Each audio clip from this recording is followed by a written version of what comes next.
नमस्कार, आप देख रहे हैं एएमजी न्यूज। आपके साथ मैं नीला। शहर और आसपास की खबरों को लेकर हम हाजिर हैं। 16 दिसंबर देश के लिए गौरव का दिन है। आज ही के दिन 1971 में भारतीय फौज के पराक्रम के आगे नतमस्तक 96,000 पाकिस्तानी सैनिकों ने बांग्लादेश में आत्मसमर्पण कर दिया था। उसी को याद करते हुए देश भर में आज के दिन वीर सैनिकों को सम्मानित किया जाता है, ताकि युवा पीढ़ी भारतीय फौज के पराक्रम से वाकिफ हो सके। जमशेदपुर के गोलमुरी स्थित वॉर मेमोरियल स्मारक पर अखिल भारतीय पूर्व सैनिक सेवा परिषद की ओर से 1971 युद्ध वीरों को सम्मानित किया गया एवं उनके पराक्रम की गाथा सुनाई गई। इस दौरान देश के कई युद्ध वीर सैनिकों को सम्मानित भी किया गया। पूर्व सैनिकों ने युवाओं का आह्वान करते हुए देश की सेवा में तत्पर रहने की अपील की। उन्होंने बताया कि देश के सैनिक दिन रात 24 घंटे देश की रक्षा में जुटे हैं, ताकि करोड़ों देशवासी अपने घरों में सुरक्षित चैन की नींद ले सके। युवा पीढ़ी को भारतीय फौज के पराक्रम की कहानी जरूर जाननी चाहिए। आज हम लोग 1971 विजय दिवस को गोलमुरी वार मेमोरियल पर उन वीर शहीदों को श्रद्धांजलि देने एवं उस युद्ध में लड़े हुए युद्ध वीरों को सम्मानित करने का कार्यक्रम अखिल भारतीय पूर्व सैनिक सेवा परिषद पूर्वी सिंहभूम के द्वारा किया गया, जिसमें तीनों सेनाओं से सेवानिवृत्त जाबाज सैनिक हैं, जो कि उस युद्ध के बाद भर्ती हुए। वो भी जो भी युद्ध होते रहते हैं, हमारे वीर सैनिक पहले भी लड़ रहे थे, आज भी लड़ रहे हैं और आगे भी लड़ेंगे। इस शहादत को, इस सम्मान देने के लिए, उस विजय को खुशी के रूप में आज यहाँ मनाया गया। जमशेदपुर के गोविंदपुर इलाके के लोग पाइपलाइन से बहते पानी से त्रस्त हैं। पानी सप्लाई शुरू होते ही लीकेज के कारण पूरा सड़क जलमग्न हो जाता है और लाखों लाख लीटर पानी रोजाना बर्बाद हो रहा है। बता दें कि ये जलापूर्ति योजना लगभग 237 करोड़ की थी, जो अब तक अधूरा है। जिन इलाकों में पानी की पाइपलाइन बिछाई गई है, उस पाइपलाइन में काफी ज्यादा लीकेज है। संवेदक भी कार्य को बीच में अधूरा छोड़कर फरार हो चुके हैं। लीकेज के कारण जैसे ही पानी की सप्लाई शुरू होती है, वैसे ही लीकेज से पानी सड़कों पर बहना शुरू हो जाता है और इससे सड़कों में भी गड्ढे बन गए हैं। स्थानीय पार्षद पारितोष सिंह बताते हैं कि विभाग से इसकी शिकायत कर सभी थक चुके हैं, लेकिन कोई लाभ नहीं हुआ। उन्होंने अपने स्तर पर कई लीकेज को बंद करवाए, लेकिन वो नाकाफी है। जब तक सरकारी स्तर पर इसका समाधान नहीं होता, तब तक ये समस्या जस के तस बनी रहेगी। वर्ल्ड बैंक और झारखंड सरकार की तरफ से यह योजना गोविंदपुर के 22 पंचायतों के लिए लाई गई थी, जो कि 237 करोड़ की योजना थी और 22 पंचायत में जल देना था, लेकिन अभी तक ये योजना अपूर्ण है। जो ठेकेदार काम कर रहा था वो भाग गया और उसको डिबार कर दिया गया। विभागों को सैकड़ों आवेदन देने के बाद सैकड़ों बार लोगों ने फोन किया, दूरभाष किया, लेकिन विभाग चीर निद्रा में सोया हुआ है। चारों तरफ गोविंदपुर में मात्र 1.5 घंटा के लिए अगर पानी को खोला जाता है तो चारों तरफ पूरे गोविंदपुर में हजारों लीकेज है और पूरा गोविंदपुर जलमग्न हो जाता है। आप जिस स्थान पे खड़े हैं थाना के सामने, यहाँ मेन लाइन में लीकेज है और पिछले 4 महीना से लगातार इसमें पानी बह ही रहा है। इसमें 24 घंटा पानी बह रहा है। कम से कम हजारों लीटर पानी, क्या सैकड़ों लीटर पानी, यहाँ पे लाखों लीटर पानी रोज बहता है। तो यह, और जिसके चलते यहाँ की सड़क की स्थिति पूरी तरह से दयनीय हो गई है। मानगो उलेडी स्थित आदिवासी जन कल्याण उच्च विद्यालय मैदान के पूर्वी छोर में बाउंड्री किए जाने का बस्तीवासी विरोध कर रहे हैं। इसे लेकर शुक्रवार को स्थानीय आदिवासी समुदाय के लोग डीसी से शिकायत करने पहुंचे।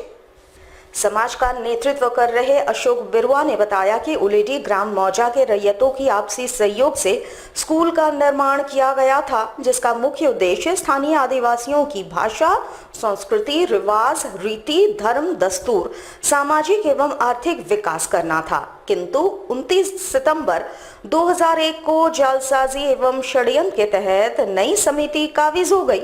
नई समिति के क्रियाकलापों को देखते हुए बस्तीवासियों ने निर्णय लिया है कि पूर्वी छोर में भी रास्ता छोड़ा जाए, जिससे बच्चे मैदान में खेलकूद कर सके और अन्य सुविधा का लाभ भी उन्हें मिल सके। वर्तमान संस्था 109 निबंधन संख्या 109/2001-2 आदिवासी जन कल्याण समिति द्वारा गलत तरीके से लोकल पीपुल का सहमति के बगैर वहाँ पे चार दीवारी का निर्माण कर रहे हैं, जिससे पूर्वी शोर में रहने वाले और भी जो विशेष समुदाय के लोग हैं उनको वंचित रखा जा रहा है। तो इसीलिए बस्ती वासियों का विरोध है कि पूर्वी शोर में मैदान के पूर्वी शोर में बाउंड्री ना बने और एक गेट पश्चिमी शोर में एंट्री गेट है, तो एक साइड में पूर्वी शोर में कम से कम एक एग्जिट और एंट्री गेट दोनों रहने से तत्काल कोई भी इमरजेंसी केसेस हो या कोई भी प्रोग्राम फंक्शन हो तो जिसमें बहुत सारे लोग या बस्ती के लोग बच्चे स्कूल के बच्चे इंटरटेन कर सकते हैं। कई सारे प्रोग्राम होते हैं, सांस्कृतिक प्रोग्राम होते हैं वहाँ पे, और स्कूल का फंक्शन भी हो सकता है और फुटबॉल का मैच वगैरह भी होते रहता है। रंगरेटा महासभा झारखंड की ओर से जमशेदपुर के ग्रिको मैदान में तीसरा विशाल धार्मिक समागम का आयोजन किया जा रहा है। इस धार्मिक समागम में बिहार, झारखंड, बंगाल, दिल्ली, यूपी, एमपी सहित अन्य राज्यों से भी कई संगत शामिल होंगे। 3 दिवसीय इस धार्मिक कार्यक्रम का मुख्य उद्देश्य झारखंड के सिख युवाओं में धर्म के प्रति जागरूकता लाना है। उक्त बातें रंगरेटा महासभा के प्रदेश अध्यक्ष मंजीत सिंह गिल ने भालूवासा के एक होटल में संवाददाता सम्मेलन के दौरान कही। गिल ने बताया कि पिछले 15 दिनों से रंगरेटा महासभा के पदाधिकारी एवं सदस्य इस विशाल धार्मिक समागम की तैयारी में दिन रात लगे हुए हैं। वे सभी संगत के बीच जा रहे हैं और 25 दिसंबर से शुरू होने वाले कार्यक्रम की जानकारी दे रहे हैं। मंजीत गिल ने बताया कि पहली बार ये कार्यक्रम राष्ट्रीय स्तर पर होने जा रहा है। इस कार्यक्रम में देश के अन्य राज्यों विशेषकर पंजाब और दिल्ली से कुछ विशेष लोगों का आगमन भी होगा। ये 3 दिन जो है कि हम लोग एग्रीको मैदान में शिरोमणि शहीद बाबा जीवन सिंह और 4 साहबजादे का जो है शहीदी दिहाड़ा बहुत ही बड़े पैमाने में मनाने जा रहे हैं, जिसमें 24 तारीख को शाम को 7 बजे झारखंड में पहली बार एक धार्मिक नाटक जो है जिसका 20 मेंबरी कमेटी जो है पंजाब से आ रही है, वो कार्यक्रम जमशेदपुर क्या पूरे देश में पूरा धमाल मचाने वाला है। क्योंकि झारखंड की धरती में वो कार्यक्रम जो है हम लोग के जो सिख धर्म का जो इतिहास है वो जो है आने वाली हम लोग को पीढ़ी जो है, हमारे युवा वर्ग, हमारे बच्चे, हमारे जो जितने भी संगत है उनको एक नया इतिहास मैंने उनको दिखाएगी कि किस तरह से हमारे गुरुओं ने, हमारे सिख मतलब कि गुरुओं ने किस तरह से कुर्बानी दी है और किस तरह से हमारा जो है कि पूरा मतलब कि इनका योगदान है। जमशेदपुर के मानगो सिद्धू कानू स्कूल मुख्य सड़क प्रवेश द्वार से वसुंधरा स्टेट तक फुटपाथ पर दुकान लगाकर आजीविका चलाने वाले फुटपाथी दुकानदार सहमे हुए हैं।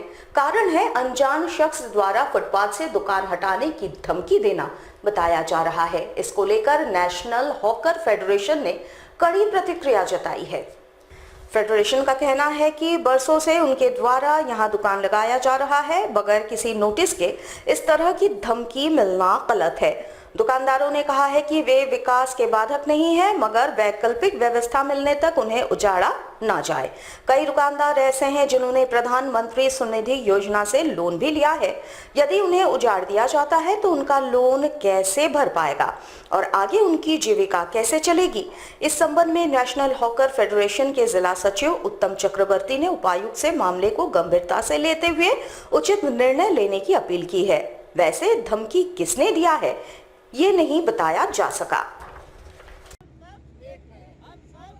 कल दोपहर के समय में 3 लोग यहाँ पर आते हैं और जितनी भी दुकानदार हैं उनसे बिना कोई नोटिस के ये बात कहते हैं कि आप लोगों को यहाँ से हट जाना है, नहीं तो आपकी दुकानें जो है जेसीबी से तोड़ दी जाएंगी। और महिलाओं के साथ भी बदसलूकी की जाती है, अपशब्द कहे जाते हैं। इन फुटपाथ दुकानदारों की तरफ से हमारा यह कहना है कि जितने भी दुकानदार हैं यहाँ पर, इन सरकार की तरफ से सर्वेक्षण इनका हो चुका है, इनको लोन भी मिला है और ये बरसों से यहाँ दुकान लगा रहे हैं। सड़क चौड़ीकरण का ये बाधक नहीं है, सड़क बन चुकी है, इन्होंने सहयोग भी किया है, अपनी दुकानों को पीछे किया है। अभी पीछे में जगह है, वहीं पे ये अपनी दुकान लगा रहे हैं। अगर किसी तरह की और भी असुविधा होती है तो ये सहयोग करने को तैयार है। इनका कहना यह है कि ये बरसों से दुकान लगा रहे हैं, या तो इनको जगह देकर इनको बसाया जाए, और नहीं तो जहाँ फुटपाथ रोड खत्म हो रही है उसके बाद ये पीछे में जिस तरह से अपना दुकान को चलाकर अपनी आजीविका को संरक्षित रख सके, यह कार्य करना है।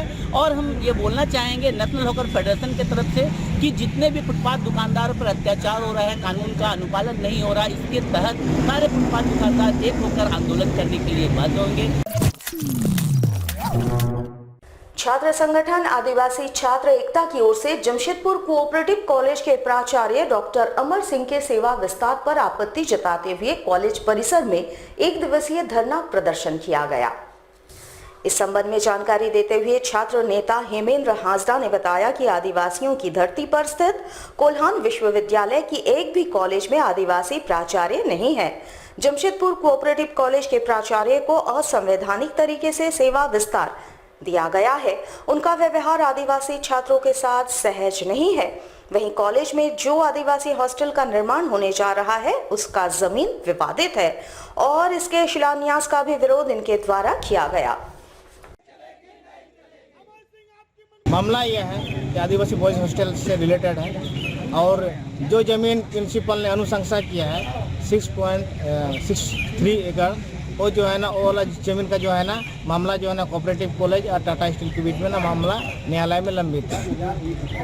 वो गलत जगह को दे रहा है, इसका मतलब इसका मानसा गलत है और वो बनाने नहीं देना चाह रहे। और आपको बता दे रहे हैं इसका आचरण जो है ना छात्रों के प्रति अनुकूल नहीं है और जब से कोऑपरेटिव का प्रिंसिपल बना है और कुछ ना कुछ हो हंगामा रोज होते रह रहा है। और हम लोग मांग किया है कि इसको जो है ना कोऑपरेटिव कॉलेज में सेवा विस्तार पर ना रखा जाए। कल श्री श्री अनुकूल चंद्र जी का 135वां जन्मोत्सव व सत्संग उपासना गृह का 5वां वार्षिकोत्सव धूमधाम के साथ परसूडी स्थित सत्संग उपासना गृह में आयोजित होने जा रहा है, जहां इस कार्यक्रम में केवल शहर ही नहीं बल्कि दूर दराज के क्षेत्रों से ठाकुर अनुकूल चंद्र जी के अनुयायी हिस्सा लेंगे। वैश्विक महामारी के चलते पिछले 3 वर्षों से किसी तरह का कोई भी कार्यक्रम आयोजित नहीं हो पाया था। वैश्विक महामारी का प्रकोप कम होते ही श्री श्री ठाकुर अनुकूल चंद्र जी का 135वां जन्मोत्सव और सत्संग उपासना गृह का 5वां वार्षिकोत्सव धूमधाम के साथ शनिवार को परसूडी स्थित हलुदबनी में मनाने का निर्णय लिया गया है, जिसकी जानकारी एक प्रेस वार्ता के दौरान दी गई। कोरोना के चलते हम सब ठप हो गए थे, हमारी चलत जीवन जो ठप हो गया था। पिछला 3 साल हम कुछ समारोह नहीं कर पाए। इस बार हम लोग वार्षिक समारोह कर रहे हैं। परम प्रेममय श्री ठाकुर अनुकूल चंद्र जी का 135वां जन्मोत्सव तत्सहित ये हलुदबनी सत्संग उपासना गृह की 5वां वार्षिक सम्मेलन और इसमें पूरे दिन व्यापी विभिन्न कार्यक्रमों हैं। सुबह प्रार्थना, उसके बाद छात्र युवा की सम्मेलन, उसके बाद धर्म सभा, उसके बाद मातृ सम्मेलन, फिर सांस्कृतिक कार्यक्रम एवं शाम प्रार्थना से कल दिन भर की जो कार्यक्रम है वो कार्यक्रम समाप्त हो गए। शहर की सामाजिक संस्था आगाज की ओर से जमशेदपुर सिंह और कौर ससम्मान कार्यक्रम का आयोजन किया जा रहा है। उक्त प्रतियोगिता आगामी 17 दिसंबर को साक्षी के राजेंद्र विद्यालय सभागार में आयोजित की जाएगी। आयोजन के संबंध में जानकारी देते हुए संस्था के संरक्षक चंचल भाटिया ने बताया कि उक्त प्रतियोगिता का नाम जमशेदपुर सिंह और कौर दिया गया है, जिसमें शामिल प्रतिभागियों को निर्णायक मंडली द्वारा चयन कर विजयी होने वाले प्रतिभागियों को उचित इनाम दिया जाएगा। कार्यक्रम में संस्था के संस्थापक अध्यक्ष इंद्रजीत सिंह ने बताया कि कार्यक्रम के फाइनल में पंजाब के मशहूर गायक इंद्रजीत सिंह निक्कू मुख्य रूप से अतिथि के रूप में शामिल होंगे। राजेंद्र विद्यालय का ऑडिटोरियम में सिंह और कौर का आयोजन किया गया है, जिसका फाइनल उस दिन होगा। कार्यक्रम में पंजाब के सुप्रसिद्ध गायक इंद्रजीत निक्कू आएंगे अतिथि के रूप में। साथ ही भांगड़ा और गतका का भी प्रदर्शन किया जाएगा और विजेता होने वाले प्रतिभागियों को उचित इनाम भी उस मंच से दिया जाएगा। इन्होंने पार्टिसिपेट किया, इसलिए उस कार्यक्रम का नाम ही हमने दिया जमशेदपुर सिंह और कौर, तो जमशेदपुर के ही उसमें प्रतिभागी शामिल हुए। जमशेदपुर में विकलांगता मुक्त भारत के सपने को साकार करने हेतु मारवाड़ी युवा मंच स्टील सिटी सुरभि शाखा द्वारा 3 दिवसीय निःशुल्क कृत्रिम अंग प्रत्यारोपण शिविर का आयोजन नए साल में 6 से 8 जनवरी 2023 तक साक्ची स्थित श्री अग्रसेन भवन में किया जाने वाला है। इसका लाभ अधिक से अधिक लोगों को मिले, इस उद्देश्य को लेकर संस्था की महिलाएं एवं मारवाड़ी समाज के कई गणमान्य लोगों द्वारा प्रचार प्रसार हेतु शुक्रवार 16 दिसंबर को साक्ची स्थित श्री अग्रसेन भवन में पोस्टर विमोचन किया गया। इस दौरान मीडिया से बातचीत करते हुए आयोजनकर्ताओं ने बताया कि ये नेक कार्य रानी देवी चौधरी की पूर्ण स्मृति में सरलाल ग्रुप के चेयरमैन रामकृष्ण चौधरी द्वारा आयोजित किया जा रहा है। जिस किसी भी जरूरतमंद लोगों को इसकी आवश्यकता है वो पंजीकरण करवाकर कार्यक्रम का लाभ उठा सकते हैं। उन्हें हाथ एवं पैर निःशुल्क लगवाया जाएगा ताकि वे अपने रोजमर्रा के कार्य को आसानी से कर सके। आज निःशुल्क कृत्रिम अंग प्रत्यारोपण का कार्यक्रम है जो कि 6, 7 और 8 जनवरी को किया जा रहा है। इसका आज ये पोस्टर विमोचन है। प्लेनली से डॉक्टर एंड टेक्नीशियन आ रहे हैं और इसका प्रचार प्रसार में हम लोग भरपूर पूरा साथ दे रहे हैं। हमारी पूरी टीम है और पूरी सुरभि चल रही है। यहाँ तक कि नॉट ओनली जमशेदपुर से झारखंड से बाहर अब तक उड़ीसा से भी बुकिंग आ चुकी है। चिरकुंडा हुआ आपका, बिहार है आपका, इस तरह से 4-5 स्टेट से यहाँ पर बुकिंग आ चुकी है। हमारी कोशिश ये है कि झारखंड के आसपास के जितने भी हैं वो सब अधिक से अधिक आकर। भारतीय तरुण संघ के द्वारा कदमा तरुण संघ परिसर में आगामी 19 दिसंबर से श्री लक्ष्मी नारायण महायज्ञ एवं संगीतमय श्रीमद् भागवत कथा का आयोजन होने जा रहा है। इससे पूर्व शुक्रवार को कलश यात्रा हेतु साड़ी का वितरण सैकड़ों महिलाओं के बीच किया गया। इस वितरण समारोह में बड़ी संख्या में समाज सेवी एवं नेतागण शामिल रहे। बता दें कि कोरोना काल के बाद पहली बार शहर में 7 दिनों का धार्मिक अनुष्ठान का आयोजन किया जा रहा है। 19 दिसंबर से शुरू होने वाला यह आयोजन लगातार 26 दिसंबर तक चलेगा।